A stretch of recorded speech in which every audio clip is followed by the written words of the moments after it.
그러면 도대체 일본과 한국은 왜 이렇게 미국에 대해서 무역 흑자를 기록했음에도 불구하고 약세를 보였을까라는 거죠. 그 이유는 금리 차에 있습니다. 한국의 경우에는 기본적으로는 워낙 강세 압력이 더 강하다라고 이렇게 봐야 된다 이거예요. 상황으로 보면. 그럼에도 불구하고 그 원화가 달러에 대해서 약세를 보이는 이유가 뭘까? 에 대해서 이제 한번 살펴보도록 하겠습니다. 원화가 위안화에 대해서 이렇게 약세를 보이고 있는 이유가 이 적자 때문에 그렇죠. 적자. 왜 그러면 한국이 중국한테 대해서 상품 수지 적자를 내기 시작했을까? 물론 여러 가지가 있지만 가장 큰 게 이른바 테슬라 애플이죠.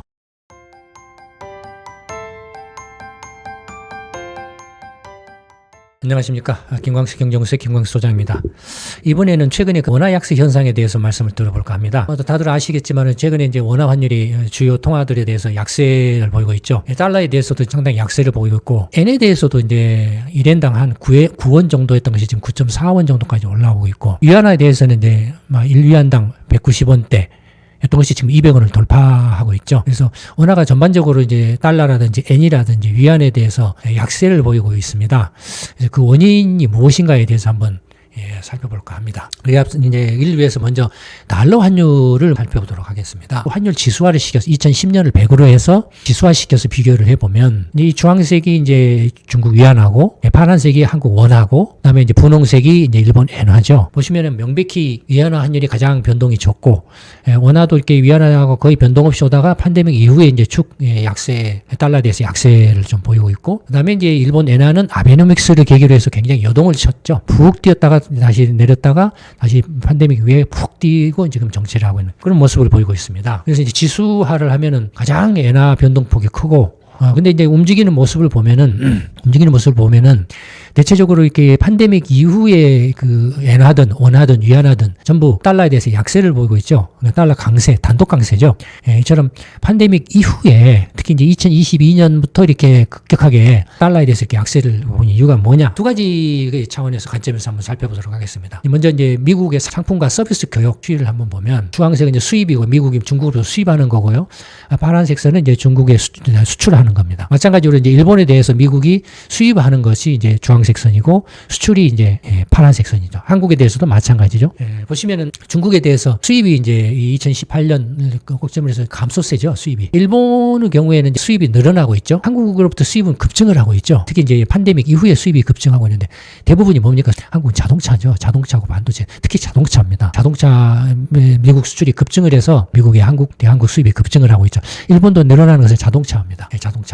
중국이 이제 뭐 트럼프 1기, 2기 때부터 이제 쭉 이렇게 대중국 무역 분쟁이죠. 미국 수출이 이렇게 줄어들고 있는 거죠. 환율과 연계시켜서 한번 보면 보시면 위안화 같은 경우는 이게 이제 주황색이 위안화죠. 위안화 같은 경우를 보시면 2022년 이후에 이렇게 달러에 대해서 약세를 보였죠. 약세를 보인 이유는 중국에 대한 이제 무역 수지 적자 해소를 위해서 이제 보복관세를 막 부과한다든지 수익 규제 조치를 취한다든지 하는 것들이죠. 그로 인해서 이제 적자폭이 확 줄어들고 있죠. 이게 미국에 대해서 이렇게 무역 흑자폭이 줄어들기 때문에 중국 위안화 약세. 왜냐면 달러를 많이 벌어 들여오면 위안화가 어떻습니까? 강세를 보이겠죠. 근데 이제 달러를 벌어 들여오는 금액이 그렇게 예전만큼 되지 못하고 계속 줄어들고 있기 때문에 상대적으로 약간 이제 위안화가 약세를 보이는 그런 면들이 있죠. 그래서 중국의 위안화 약세는 이른바 대미 무역 흑자가 줄어드는데 기여를 하고 있다라고 볼 수가 있고요. 반면에 이제 일본에 보면은 아베노믹스를 했음에도 불구하고 오히려 그 일본이 그 대미 그 무역 그 수지 흑자는 확 줄었어요. 아베노믹스를 했음에도 불구하고 아베노믹스를 해서 환율이 엔화가 대폭적으로 한 30% 약세를 보였음에도 불구하고 80엔에서 140엔이니까 얼마인가요? 한 75% 약세를 보였네요. 75%나 약세를 보였음에도 불구하고 상품이나 서비스 수지에는 그렇게 뭐 기여를 못해 오히려 이렇게 줄었어요. 줄어가지고 계속 뭐 아베노믹스가 미국 그 수출에 기여를 하지 못했어요. 그리고 이제 팬데믹 때 조금 이렇게 흑자가 늘었다가 이후에는 흑자가 줄었다가 이게 마이너스니까 미국 입장에서 일본에 대한 이제 수지를 나타내는 거니까 팬데믹 이후에 조금 줄었다가 왜냐면 그때는 이제 이동이 제한됐기 때문에 물류도 이제 막히고 그래서 그랬는데 팬데믹 이후부터는 이렇게 대미국 그 수지 흑자가 늘어나고 있죠. 일본이. 그러니까 미국은 적자가 늘어나고 있죠. 그러면 일본이 미국 미국에 대한 상품 및 서비스 수지 흑자가 늘어나고 있는데 이렇게 그러면 엔화 강세를 보여야 되죠. 이때 엔화 강세를 보여야 되는데 거꾸로 엔화가 어마어마한 약세를 보였어요. 폭락을 했어요. 앞뒤가 안 맞죠. 그러니까 이때 엔화 약세는 상품 및 서비스 수지 흑자 하고는 관계가 없다라는 걸 알 수가 있죠. 이제 원화도 약세를 보였다고 그랬잖아요. 거의 이제 변동이 없다가 이 팬데믹이 2022년부터 약세를 보였다고 그랬는데 원화는 한국은 이제 미국에 대해서 어마어마한 무역 흑자가 급증을 했죠. 거의 이제 200억 달러 미만에서 이렇게 추이를 해오다가 2020년부터 쭉 이제 무역 흑자가 폭증을 했죠. 미국 입장에서는 한국에 대한 무역 적자가 폭증을 한 거죠. 반대로. 그러면 한국 입장에서 달러를 어마어마하게 벌어들여 왔으니까 달러 버리면 그걸 원화로 바꾸잖아요. 바꾸니까 원화 강세가 될 거 아니에요. 근데 거꾸로 원화가 약세를 보였어요. 엔화와 마찬가지로. 그러면 도대체 일본과 한국은 왜 이렇게 미국에 대해서 무역 흑자를 기록했음에도 불구하고 약세를 보였을까라는 거죠. 그 이유는 금리 차에 있습니다. 금리를 한번 비교를 해보겠습니다. 이건 이제 장단기 평균 금리를 나타내는데요. 단기 금리하고 단기 금리를 평균한 금리예요. 미국. 이게 이제 일본이죠. 연록색이 한국이죠. 주황색이 이제 중국입니다. 보시면 미국이 지금 미국의 금리가 2016년부터 좀 올랐죠. 이때는 이제 이른바 출구 전략이었죠. 그 양적 확대, QE를 종료를 하고 금리를 올리기 시작하는 그런 때였죠. 그래서 금리가 올라갔어요. 근데 일본은 아베노믹스로 금리가 완전히 0% 마이너스 금리 상태예요. 2017년, 18년, 19년 때는 금리가 미국과 일본 간의 금리가 확대됐겠죠. 금리가 확대되면은 뛰어야 되는데 엔화가 이렇게 왜냐하면 일본에서 미국으로 돈이 흘러가잖아요. 이 미국 금리가 높으니까 일본보다 상대적으로. 근데 엔달러 환율은 변화가 거의 없어요. 이때는 거의 변화가 없어요. 이때 금리 뛴 것이 엔달러 환율에 영향을 주지를 못했어요. 팬데믹 이후에 2022년부터 이제 어마어마하게 금리가 뛰죠. 미국 금리 FRB가 금리를 막 인플레 잡기 위해서 5.25% 이상으로 올렸죠. 금리가 팍 뛰고 물론 일본도 이때 아베노믹스를 이제 탈아베노믹스를 선언하고 금리를 이제 정상화시키겠다 해서 금리를 올리죠. 조금씩 올라가요. 근데 미국과 금리 차가 이때 어마어마하게 벌어지죠. 그다음에 한국도 2022년 인플레 잡는다고 금리를 한국은행이 쭉 올렸죠. 올렸는데 어떻습니까? 2022년부터는 금리 역전이 일어나죠. 한국 금리가 더 높았다가 이제 미국 금리가 더 높아지죠. 2022년부터. 그렇죠? 그러면 이렇게 높아지지만 일본과 미국 금리 간의 차이하고 한국과 미국 금리 간의 차이를 비교하면 한국이 상대적으로 적죠. 그것이 지금 이 엔화는 미국과의 금리 차이가 어마어마하게 커서 이른바 이제 일본 엔화 자금, 엔화를 달러로 바꿔가지고 미국 나가서 미국 국채가 됐든지 미국 은행에 예금을 했든지 이자를 받는 게 훨씬 이득이다 이거예요. 그래서 대거 미국으로 돈이 흘러 들어갔다 이거예요. 미국의 높은 금리를 노리고. 그래서 금리 차가 엔화 폭락을 야기를 한 엔화가 달러당 한 110엔대에서 150엔대까지 이렇게 치솟아 버리는 그런 상황을 이게 초래했다 이거예요. 원화도 마찬가지로 원화도 역전됐다 그랬잖아요. 그 전에는 원화 금리가 높았기 때문에 미국으로 돈을 들고 갈 이유가 없잖아요. 근데 2022년부터는 미국 금리가 한국 금리보다 더 높아져 버렸어요. 당연히 미국으로 돈이 이렇게 빠져나가겠죠.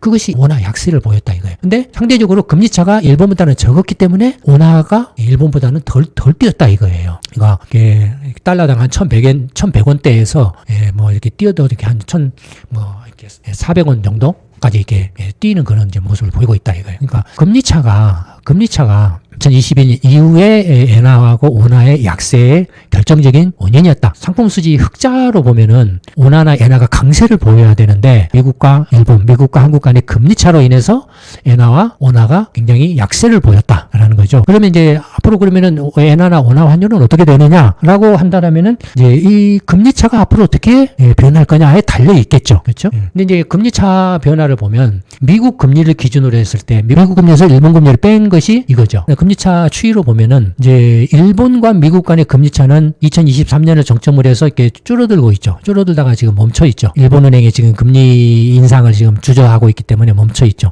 반면에 이 금리차가 줄어드는 이유는 미국의 FRB가 금리를 내리고 있는 것이 주요 원인이죠.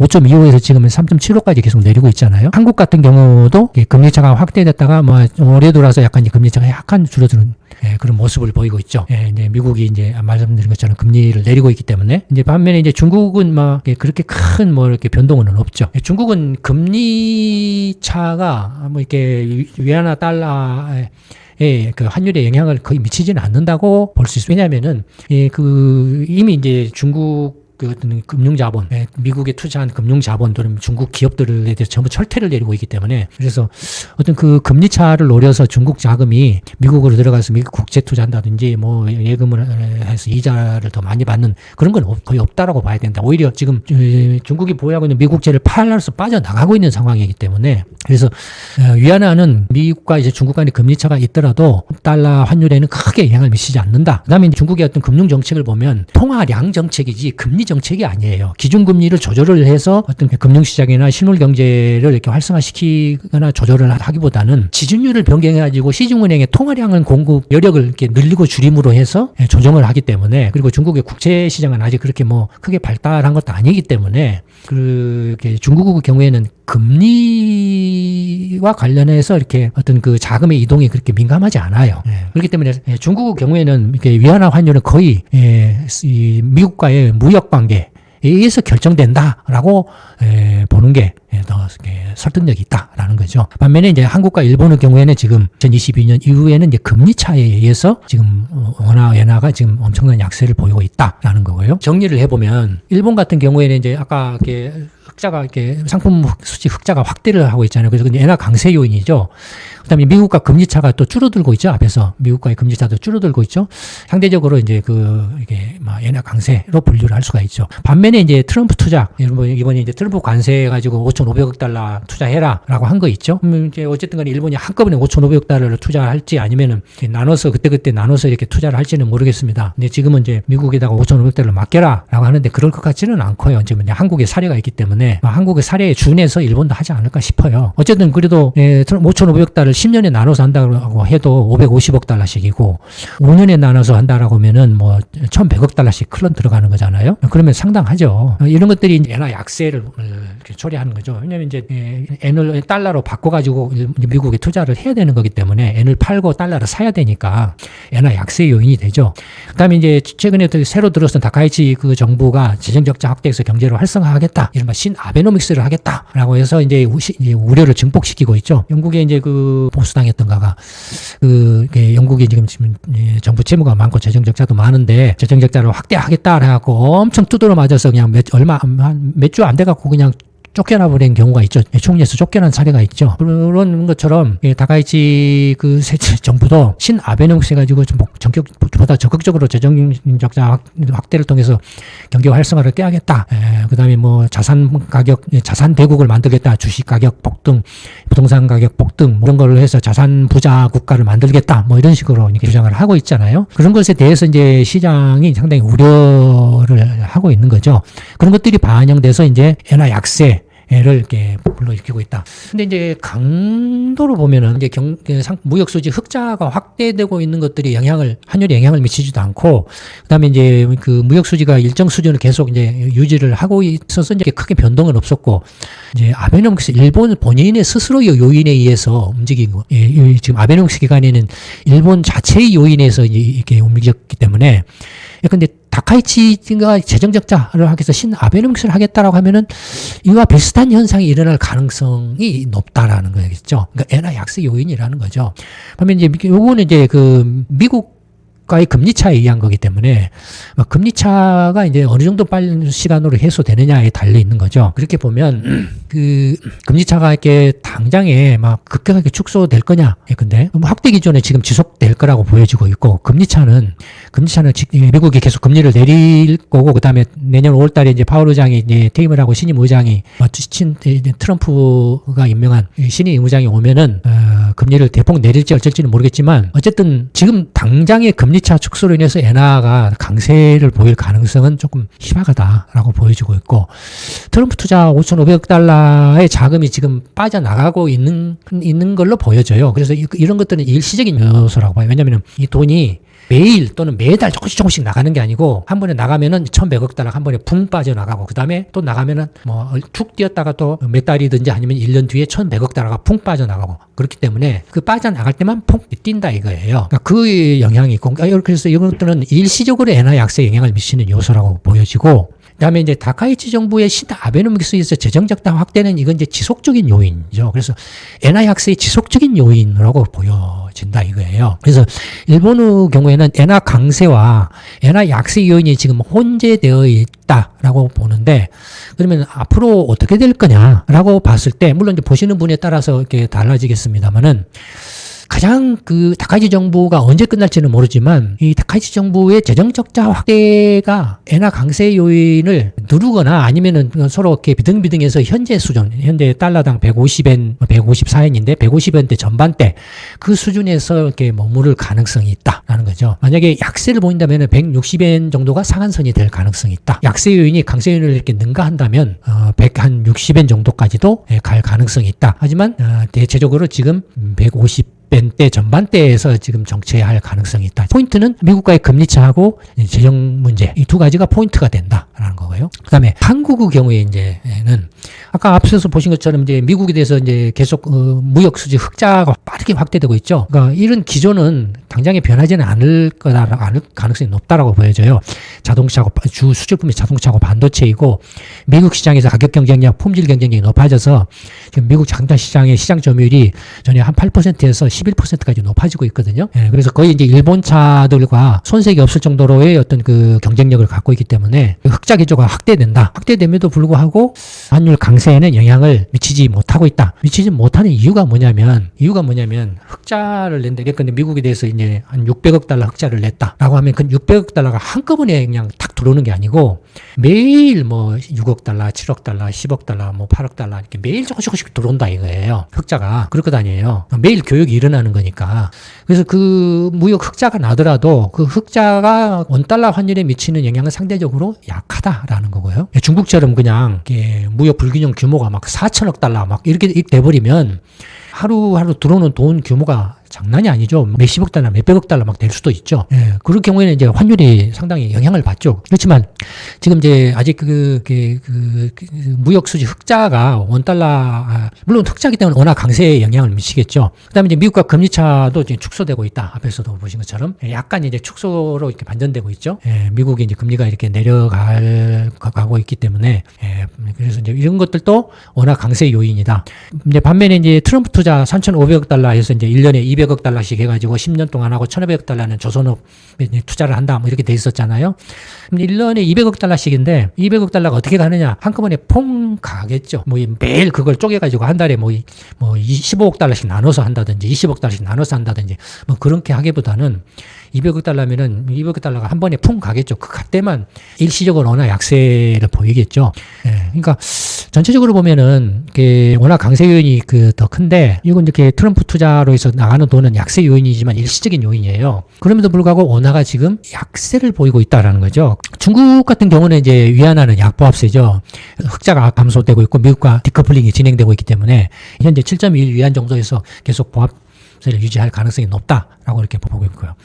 그러면 자, 일본은 금리 차하고 재정 적자 우려로서 약세와 강세가 어떻게 되느냐에 따라서 이제 엔화 환율이 어떻게 변할까를 가늠해보는 기준이 되는데, 한국의 경우에는 지금 그 트럼프 투자는 일시적인 워낙 약세 요인이지 기본적으로는 워낙 강세 압력이 더 강하다라고 이렇게 봐야 된다 이거예요. 상황으로 보면.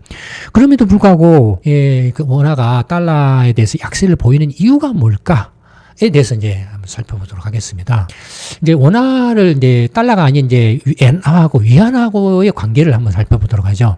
아까 앞에서 이제 원화가 달러뿐만 아니라 엔화에 대해서도 약세, 위안화에 대해서도 약세를 보였다고 했지 않습니까? 보시면 이제 분홍색이 이제 엔화고 주황색이 이제 위안화인데, 원화 환율인데, 아베노믹스 때 이제 전에는 이제 엔화에 대해서 엔화가 약세, 그다음에 아베노믹스 하면서 이렇게 원화가 엔에 대해서 굉장히 강세를 보였죠. 아베노믹스로 이렇게 엔화가 이렇게 폭등을 했기 때문에 다시 이제 약세, 강세, 약세, 그다음에 이제 팬데믹 이후에 엔화에 대해서 쭉 강세를 보이다가 최근에 와서 약세를 보이는 그런 모습을 보이고 있죠. 그다음에 위안화에 대해서는 이렇게 들쑥날쑥 하지만은 대체적으로 안정세를 유지를 해오다가 팬데믹 이후에 약세 기조를 보이고 있죠. 원화가 달러뿐만 아니라 위안화나 엔화에 대해서도 약세 기조를 보이고 있다 이거예요. 그 이유가 뭘까? 똑같이 그럼 앞에 미국처럼 이렇게 경상의 무역 수지하고 금리 차를 가지고서 한국과 일본과 중국 간의 금리 차하고 무역 수지를 따져볼 필요가 있느냐? 그렇지는 않아요. 일본과 한국, 중국 간에는 금리 차로 인해서 자금 이동이 그렇게 거의 없어요. 일본 자금이 한국으로 거의 안 들어와요. 거의 안 들어와요. 그다음에 한국 자금이 일본으로도 거의 안 가요. 그다음에 한국 자금이 중국으로도 거의 안 가고 일본 자금이 중국으로 거의 안 가요. 금리 차를 노려가고 안 가요. 왜냐면 다 그 규제라든지 뭐 이렇게 시장에 제한이 있거나 매력이 없다라고 느끼는 거예요. 거의 없어요. 주식 투자도 마찬가지예요. 다만 이제 중국 같은 경우는 중국인이 직접, 중국 기업이 직접 한국이나 일본에 투자하기보다는 홍콩 시장이나 아니면 유럽을 경유를 해가지고 이렇게 텍세븐 같은 걸 통해서 이게 위장해가지고 들어오는 자금이 있을 수 있죠. 있지만 그 규모는 생각하면 그렇게 크지는 않아요. 금리차, 이 세 나라가 한국, 일본, 중국 간의 금리차 때문에 이렇게 원화가 엔이나 위안화에서 환율을 움직인다. 그런 가능성 거의 없어요. 딱 하나 이제 무역수지. 한국과 일본, 중국 간에는 서비스 수지 교역도 굉장히 작아요. 거의 이제 상품 교역이에요.